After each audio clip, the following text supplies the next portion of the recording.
아마 우리들의 질문이 이런 질문들이 있을 거예요. 내 신앙에 견고히 서고 싶다. 근데 서지 못할 때가 있어요. 왜 그럴까요, 여러분? 잘 서고 싶은데, 마음은 원인데 왜 서지 못할까? 그리고 아마 또 어느 정도 신앙 경험을 갖고 계신 분은 세우고 싶은 분들이 있을 거예요.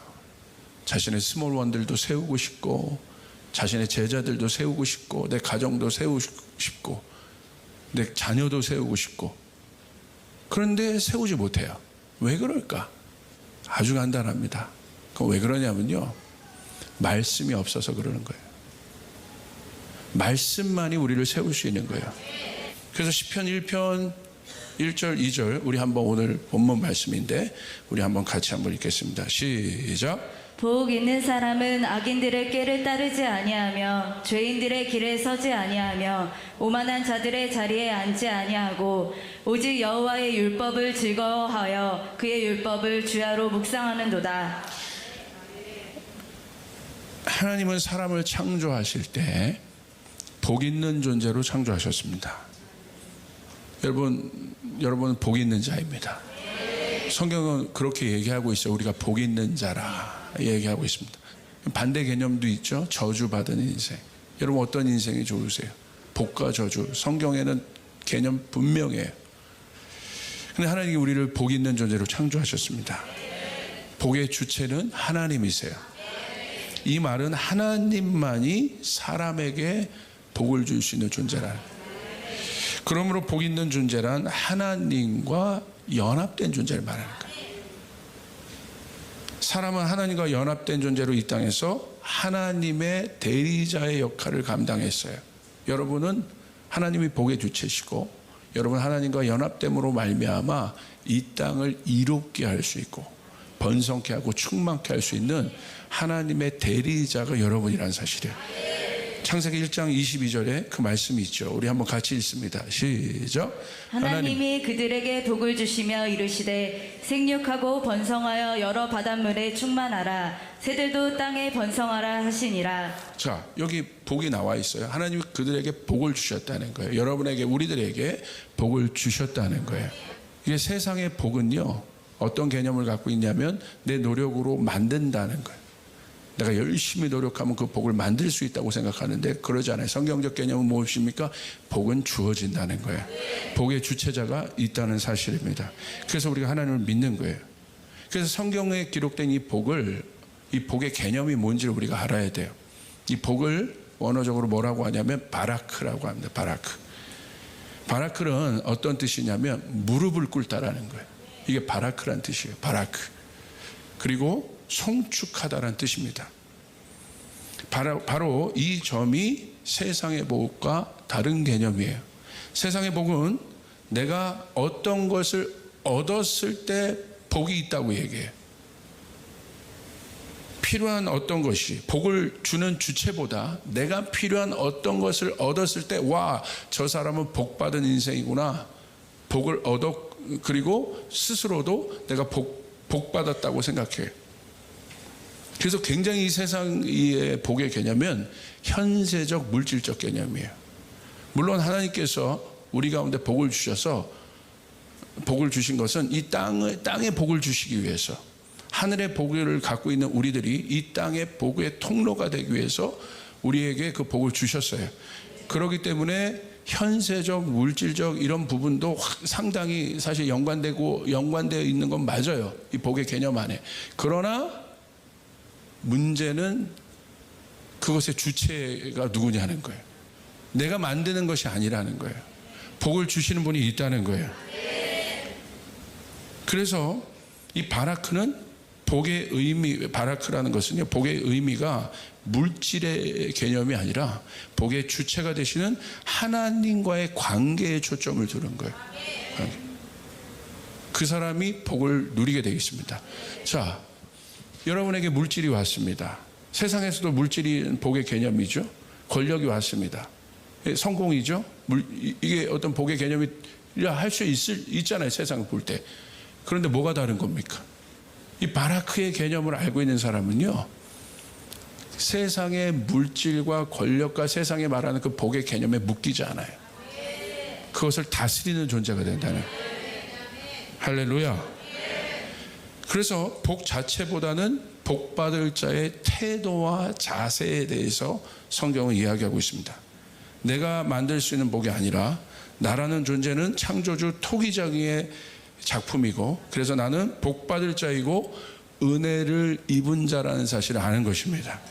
그래서 하나님 앞에 여러분 바라크 해야 되는 거예요. 그런 태도를 가지셔야 되는 거예요. 그 상태가 복을 입은 사람의 모습이에요. 여러분, 왜 다윗이 복과 은혜를 입었습니까? 다윗의 삶 가운데 얼마나 많은 복이 있었어요. 얼마나 많은 은총과 은혜가 있었습니까? 비결이 뭡니까? 바라크한 거예요. 하나님 앞에. 그게 복받은 자예요. 그래서 다윗은 언제나 주님 앞에 가서 무릎을 꿇은 거예요.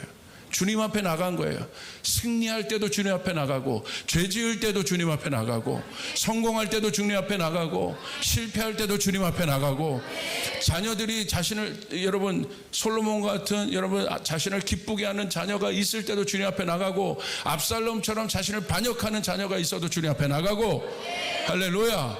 주님 앞에 나갔다는 거예요. 복받을 자세, 복받을. 그게 바라크라. 그게 복 있는 사람이라는 거예요. 여러분은 복 있는 사람입니까? 여러분 복의 주체이십니까? 아니, 복의, 여러분 지금 여러분은 복 있는 자라 여러분 말씀할 수 있습니까? 그래서 예수님이 이 땅에 그 복의 모습을 보여주셨죠. 왕으로 예수님께서 이 땅에 오셨어요. 그리고 왕으로 오셨고 영원한 제사장으로 이 땅에 오셨어요. 그런데 예수님이 여러분 어떻게 복을 이 땅에 풀어내시고 그분이 또 복을 받으셨습니까? 빌립보서 2장 6절과 7절을 보십시오. 이렇게 기록되어 있어요. 우리 같이 한번 읽습니다. 시작.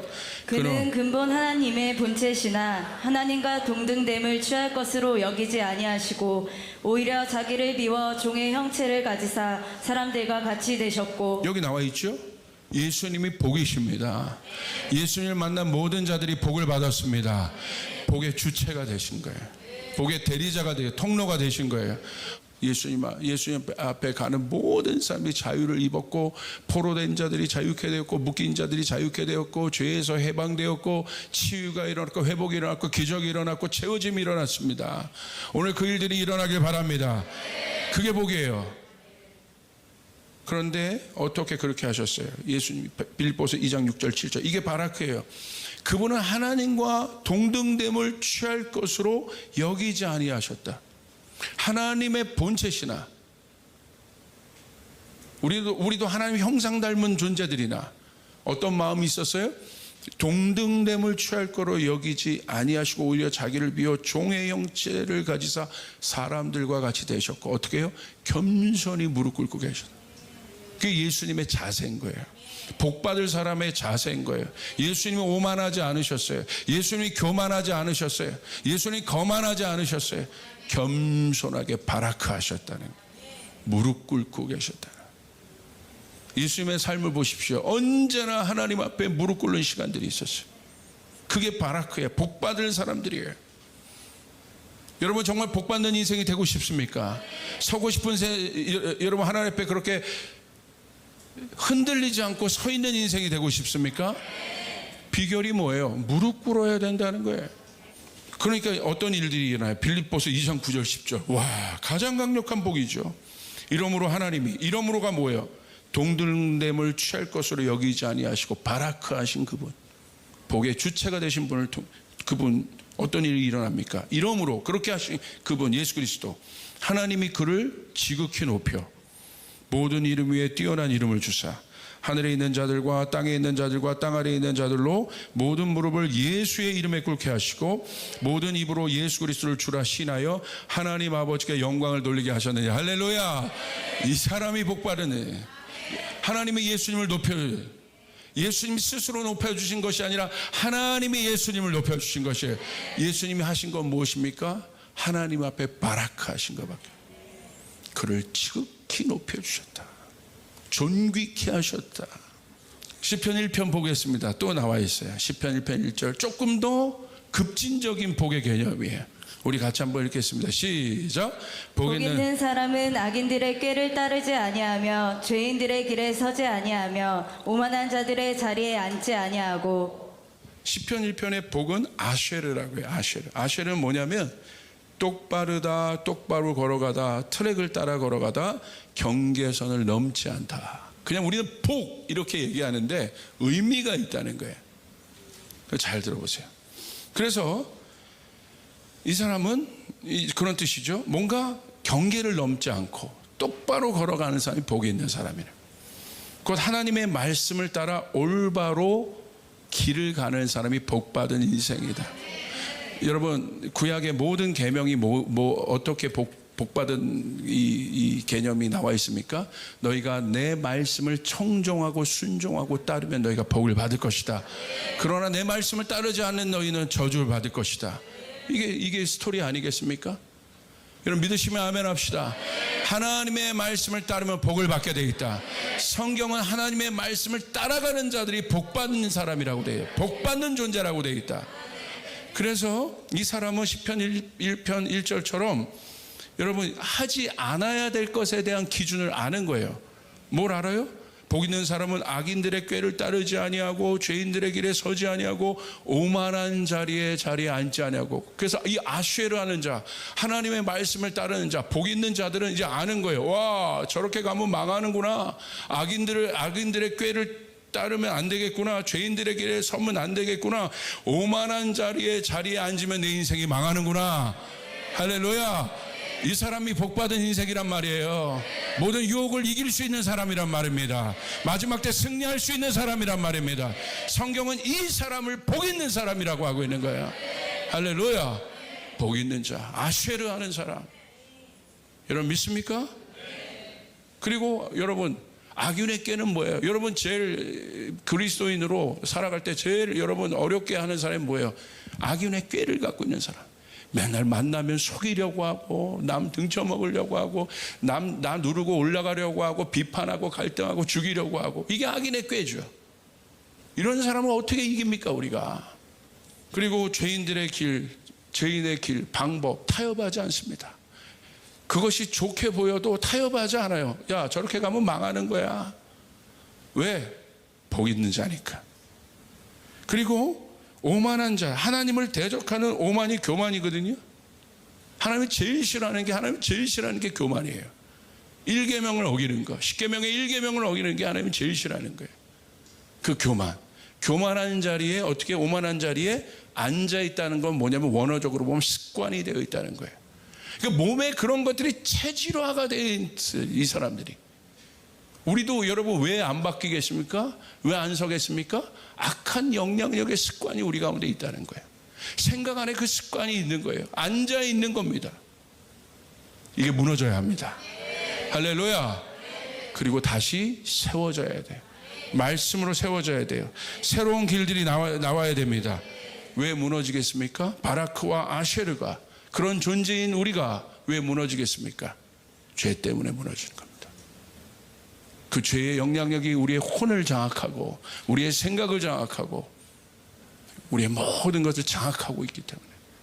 그래서 우리는 하나님을 믿으나 하나님이 없는 인생처럼 살고 내가 주인 된 것처럼 살고 오만하고 교만하고 결국은 내 꾀를 선택하고 그렇게 사는 거예요. 그러니까 망하는 겁니다. 그래서 지옥 가는 거예요. 그렇기 때문에 여러분 예수님이 이 땅에 오셨습니다. 그분이 바라크하셔서 오셨습니다. 그분이 아쉐르의 존재로 오셨습니다. 그래서 그분이 우리에게 가르쳐 주신 건 뭐예요? 하나님을 경배하여라. 하나님 앞에 나가라. 무릎을 꿇어라. 그것을 예수 그리스도가 가르쳐 주셨어요. 그것이 우리 안에 있는 영향력으로 있기 때문에 안 세워지는 것입니다. 그렇기 때문에 이제 어떻게 하면 세울 수 있겠습니까? 아주 간단해요. 시편 1편 2절에 그 복 있는 사람은 누군가 구체적으로 나와 있습니다. 우리 같이 한번 읽겠습니다. 시작. 오직 여호와의 율법을 즐거워하여 그의 율법을 주야로 묵상하는도다. 할렐루야. 이에 대한 성경의 답은 여호와의 율법을 주야로 묵상하는 자가 복이 있다고 얘기합니다. 복 있는 사람의 시간과 공간은 하나님의 통치로 가득합니다. 여러분 그거 아세요? 시간과 공간이 우리의 인생이에요. 그런데 이 공간을 채우는 것은 시간이에요. 여러분이 어떤 시간을 사느냐에 따라 여러분의 공간은 달라집니다. 아주 실제적이죠. 여러분이 어떤 시간을 채우느냐에 따라 여러분의 공간의 질은 달라져요. 시간과 공간은 절대 떨어지지 않아요. 자, 하나님께서 이것에 대한 시간의 개념을 우리에게 주셨어요. 매일. 자, 이 시간은 반복을 가져와요. 그러니까 결국은 시간을 지킨다는 것은 내가 어떤 반복의 루틴을 내 인생 가운데 만드느냐에 따른 거예요. 대강대강 사는 인생이 아닌 거예요. 계획된 인생인 거예요. 목적이 있는 인생입니다. 비전이 있는 인생입니다. 목적과 비전과 방향성이 있는 인생은 노인이 되어도 여러분 청년처럼 살 수 있는 거예요. 할렐루야. 아멘. 인간의 시간, 인간의 여러분 시간이 그렇게 중요하지가 않아요. 이미 영원의 시간을 살고 있기 때문에 여러분 그렇게 중요한 것이 아니에요. 어떠한 시간을 내 인생 가운데 반복시키고 있느냐, 내 자녀에게 어떤 시간을 반복시키고 있느냐, 그것이 중요한 것입니다. 근데 반복이 어떻게 이루어집니까? 매일.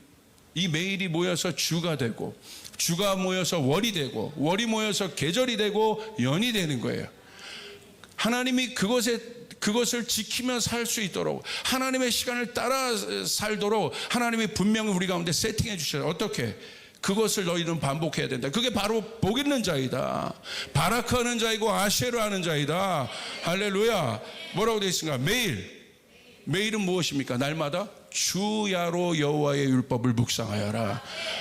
두 번째 무엇입니까? 일주일 단위로 보면 안식일을 지킵니다.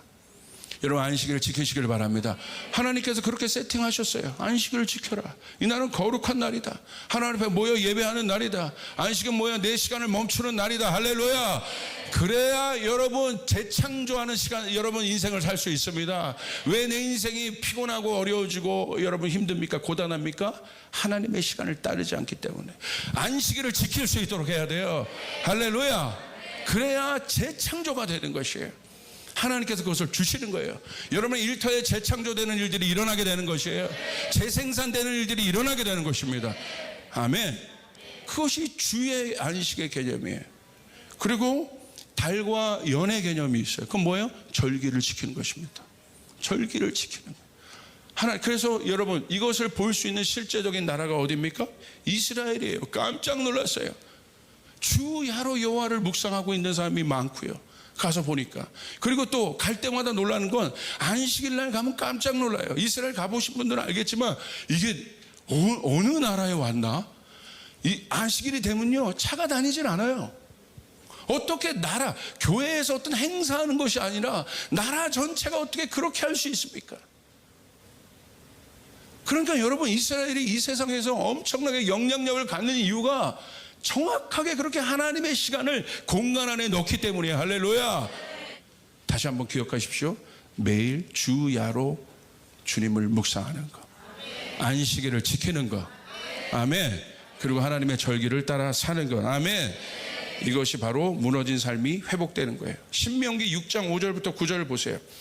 자, 구체적으로 하나님의 말씀을 따를 때 어떤 일들이야? 하나님의 말씀을 따른다는 것이, 하나님의 말씀을 지킨다는 것이 무엇인지를 우리 한번 보겠습니다. 시작. 너는 마음을 다하고 뜻을 다하고 힘을 다하여 내 하나님 여호와를 사랑하라. 오늘 내가 내게 명하는 이 말씀을 너는 마음에 새기고 내 자녀에게 부지런히 가르치며 집에 앉았을 때에든지 길을 갈 때에든지 누워있을 때에든지 일어날 때에든지 이 말씀을 강론할 것이며 너는 또 그것을 내 손목에 매어 기호를 삼으며 내 미간에 붙여 표로 삼고 또 내 집 문설수와 바깥문에 기록할지니라. 하나님을 전심으로 사랑하는 것은 하나님의 말씀을 마음에 새기는 것이라고 나와 있습니다. 너는 마음을 다하고 뜻을 다하고 힘을 다하여 내 여호와 하나님을 사랑하라. 이것이 첫째 계명입니다. 우리 신앙의 목적입니다. 할렐루야. 그것은 구체적으로 무엇이냐? 6절. 오늘 내가 내게 명하는 이 말씀을, 하나님을 사랑하는, 내 마음과 뜻과 정성을 다해서 하나님을 사랑하는 것, 그분 앞에 바라크하는 존재로 사는, 복 있는 존재로 사는, 그러기 위해서는 어떻게? 너는 이 말씀을 마음에 뭐라고 되어 있습니까? 새기라. 새긴다는 건 뭐예요? 하나님의 말씀이 어떻게 새겨졌습니까? 돌판에 새겨졌어. 돌판에. 그러니까 여러분, 돌판에 글을 새긴다는 것이 얼마나 힘들겠어요. 종이에다가 붓을 가지고 와서 한 번에 그리는 것과 다른 것이죠. 새긴다는 건 뭐예요? 여러분 생각, 정과 여러분 조각가가 있다고 한다면, 돌판에 글을 쓴 사람이 있다고 한다면 정과 망치를 가지고 계속 쪼는 거죠. 계속 한 번에 되는 게 아니라는 거예요. 일주일에 한 번 들어와서 목사님 설교 듣고 되는 게 아니란 말이에요. 다 잊어먹잖아요. 주야로 하나님의 말씀을 여러분의 심령에 새겨야 되는 거예요. 여러분의 생각에 새겨야 되는 것이에요. 반복해야 되는 것이에요. 안식일에 와가지고 하나님의 말씀을 새겨야 되는 것이에요. 절기를 지키며 하나님의 말씀을 새겨야 되는 것이에요. 여러분, 그게 바로 무엇입니까? 하나님을 기억하는 삶. 너무 바쁘면요, 기억하지 못해요. 그러니까 우리의 삶을, 우리의 시간을 그렇게 하나님 앞에 새기며 반복하여 세팅할 때 우리는 하나님을 기억하는 사람들이 된다. 하나님 우리 가운데 있는 존재들이 된다. 그리고 7절 보십시오. 내 자녀에게 부지런히 가르치며 집에 있을 때든지, 집에 앉았을 때든지, 길을 갈 때든지, 누워 있을 때든지, 일어날 때든지 이 말씀을 강론할 것이며. 자녀에게 가르친다는 건 뭐예요? 제일 중요한 거라는 거죠. 여러분, 자녀에게 제일 중요한 걸 가르치지 않겠습니까? 근데 성경은 뭐라고 얘기하고 있습니까? 딴 거 말씀 말씀. 어떻게? 부지런히 가르쳐라. 교육의 핵심 뭐예요? 반복 아니에요? 반복시키는 것 아니에요? 그래야 여러분 그 교육한 가르침이 그 피교육자의 것이 되는 것 아니겠습니까? 반복하지 않으면 새겨지지 않는 거예요. 그냥 여기 너 주일에 한 번 말씀 듣고 여기서 빠져나가게 해라가 아니라 하나님의 말씀을 새기라는 것이에요. 어떻게? 집에 앉았을 때든지, 누워있을 때든지, 서 있을 때든지. 이건 뭘 말하냐면, 여러분, 앉았을 땐 건 인생을 얘기하는 거예요. 어린아이. 서 있을 땐 장년, 누워있을 땐 노년. 우리의 인생을 말하는 거예요. 이 인생, 앉아있는 인생, 장년이 되어 힘이 있는 인생, 청년이 되어 힘이 있는 인생, 나중에 힘이 없어 누워있는 인생이라 할지라도 이 말씀을 가리키며 마음에 새기라고 말을 하고 있는 거예요. 할렐루야. 그게 바라크하는 사람이다. 복 있는 존재라고 말씀하고 있는 거예요. 그리고 뭐라고 되어 있습니까? 너는 또 그것을 내 손목에 매어 기호를 사며 내 미간에 붙여 표로 삼고 또 내 집 문설주와 바깥문에 기록할지니라. 기록하라고 되어 있는 것이에요. 여러분, 그런 인생이 되길 바랍니다. 이제 말씀을 마칩니다. 이제 구체적으로 여러분 복받는 인생의 삶을 살기 위해서는, 복 있는 존재의 인생을 살기 위해서는 반복의 훈련을 해야 합니다. 첫 번째, 말씀을 통독하고 기도로 말씀이 활성화되는 길을 만들어야 돼요. 어려워도 힘들어도 여러분 말씀을 읽으셔야 돼요.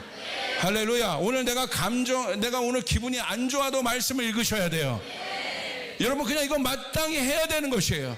주야로 하나님의 말씀을 지키라고 하는 것이에요. 하나님의 말씀을 묵상하라고 하는 것이에요. 안식일을 지키라고 하는 것이에요. 절기를 지키라고 하는 것이에요. 아멘. 내 컨디션 따라 하는 것이 아니에요. 다니엘이 계시를 받잖아요. 왜 그렇겠습니까? 80살 돼서 다니엘서 2장에 있었던 그 계시가 다니엘서 7장에 가면 80살이 돼서 그 일들이 다시 일어나거든요. 왜 다니엘에게 그 계시가 보여졌겠습니까?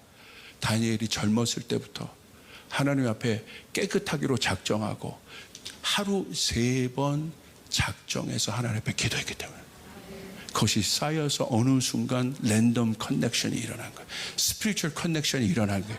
그게 비전이 되고 계시가 되는 거예요. 할렐루야. 여러분, 자녀에게 그렇게 해보십시오. 다른 사람들이 다 헤매고 있을 때 여러분의 자녀들이 새 일을 만들어냅니다. 풀지 못하는 길들을 내버립니다. 할렐루야. 여러분 믿습니까? 여러분의 삶 가운데 그 일들이 올라오게 되는 것이에요. 반복하여 말씀을 읽으시길 바랍니다. 반복하여 하나님의 말씀을 읽으시길 바랍니다. 그리고 어떻게 합니까? 그 말씀이 활성화되기 위해서는 반복해서 기도해야 되는 거예요. 그래서 성전 기도하시라는 거예요. 여러분 아침에 기도하시라는 거예요. 저녁에 기도하시라는 거예요. 그렇게 3개월만 해보십시오. 어떤 일들이 일어나는가. 이게 성공하는 인생들의 비결이더라고. 땅에 물질을 가져도 휘둘리지 않는 인생들의 비결이고, 하나님이 기름 부음을 주어도 거기에 취하지 않는 인생들의 비결이고, 할렐루야. 하나님이 쓰시는, 끝까지 쓰시는 인생들인 겁니다. 여러분, 그렇게 나갈 수 있는 여러분 되시기를 주님의 이름으로 축복합니다. 할렐루야.